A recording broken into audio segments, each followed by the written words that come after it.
Nëse shejtani e din 100% që do të shkojë në ferë, pse punon kaq fort për t'i devijuar njerëzit? Pse nuk kërkon thjesht falje nga Allahu dhe të shpëtojë veten? Pse nuk kërkon falje?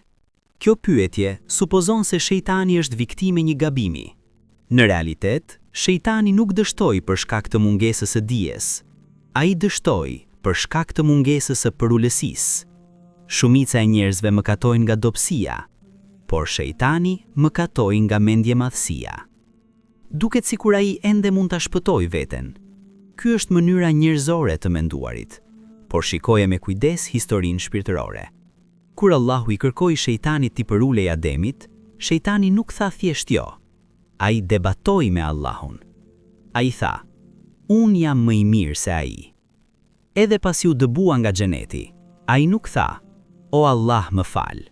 Përkundrazi, ai kërkoi kohë për të provuar se njerëzit nuk vlejnë. Zemra e shejtanit është aq e mbushur me kibër, arrogancë, sa ai më mirë do të digjej në ferr për gjithmonë se sa të pranonte se kishte gabuar.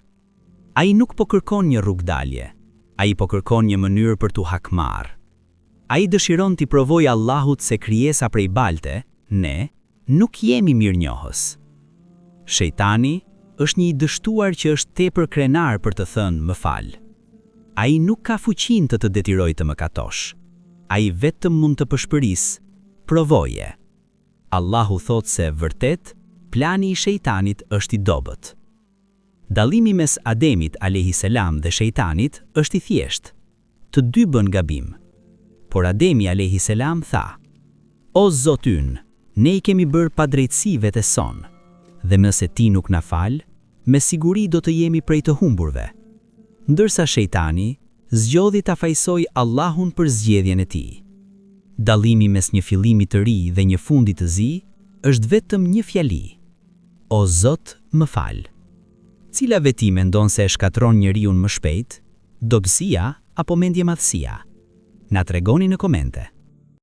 Nëse kjo video të pëlqeu, na ndiq në kanalin ton Limotiv që të mos humbasësh asnjë reflektim të ri. Na ndiqni.